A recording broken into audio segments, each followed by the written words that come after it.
অর্থাৎ এই সংশ্লিষ্ট এই সম্প্রদায়ের একজন লোক যার নাম হচ্ছে সম্রাট। এই সম্রাট শুনবো আসলে তাদের এই বেদের সম্প্রদায়ের জীবন জীবিকা এবং কীভাবে তাদের সংসার চলে বা তাদের জীবন জীবিকা নির্ভর করেন তারা কীভাবে। শোন ভাই এই বিষয়ে কিছু বলতেন। ওই আমরা খেলাধুলা করে বেড়াই, মানে গ্রামে যদি যাই, যেদিন যাবো সেদিন খাওয়া হবে, যেদিন না যাবো সেদিন হবে না। দিন আনি মানে বলতে গেলে দিন আনি দিন খাই। মূলত আপনারা কী করেন? আমরা এখন সাপের খেলাধুলা করি, গ্রামে গ্রামে যাই, খেলাধুলা করি, চাউল ডাউল দেয় মানুষ 10-20 টাকা দেয়। 10 গ্রামে খেলা করলে 300 টাকা হয়, আমাদের জীবিকা মানে দিন চলে যায় গাড়ি।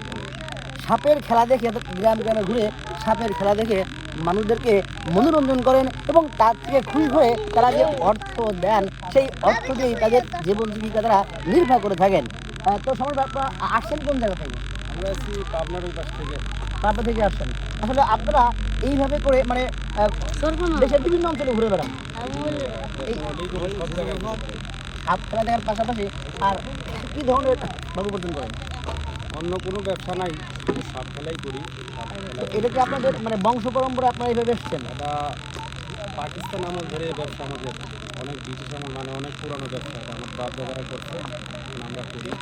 আমার প্রজন্মের পোলাপানও ওইভাবে করতে পারি কিনা বলা যায় না, ওইভাবেই করতে হবে। আপনারা আসলে মানে জাতি হিসাবে কোন ধর্মের অনুসারী? ইসলাম। ইসলাম ধর্মের অনুসারী। বাহ, চমৎকার। দর্শক মণ্ডলী, অনেক কিন্তু শুনে থাকি যে অনেকে বিভিন্ন ধরনের খ্রিস্টান বা হিন্দু বা অন্য ধর্মের লোকরা কিন্তু হয়তো বেদের সম্প্রদায়ের দ্বারা কিন্তু থেকে থাকে না, তখন তো এই সম্রাট ভাইরা কিন্তু চলে মুসলমান ধর্মের অনুসারী দ্বারা। তো আরেকটু শুনবো, এই যারা নতুন প্রজন্ম যারা আপনাদের সন্তান, তারা কি আপনাদের মতোই এইভাবে জীবনযাপন করবে না এদের নিয়ে কোনো অন্য চিন্তা আছে আপনাদের? চিন্তা আছে অনেক দূর।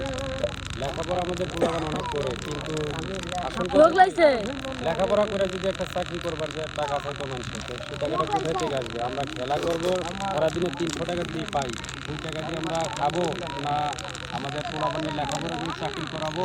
ওই ধান্দায় মানে আমরা বাঁচি না। তো আমাদের চিন্তা আছে লেখাপড়া করে পোলাপান অনেক কিছু করবে, কিন্তু এখন তো ওই সিস্টেম নাই।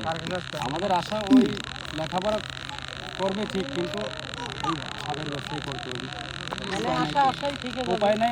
দর্শক মন্ডলী, অর্থাৎ অর্থের অভাবে এই স্বল্প আয় করা এই বেদের সম্প্রদায়ের লোকেরা তার সন্তান দিগকে এই পেশা থেকে বা তাদের এই জাগ্রত এই বেদের সম্প্রদায়কে সদের চাইলেও কিন্তু সম্ভব না, কেননা অর্থনৈতিক সমস্যার কারণে ইচ্ছা করলেও তাদের সন্তানদের প্রশ্ন হতে পারেন না।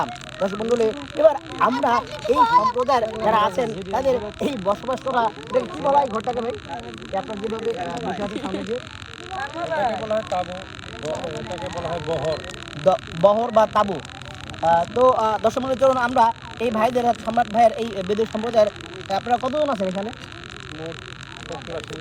70-80 জন আছেন। এই পুরো বহরটি আপনি এখন আমি দেখাতে চলেছি, চলুন দেখে আসুন।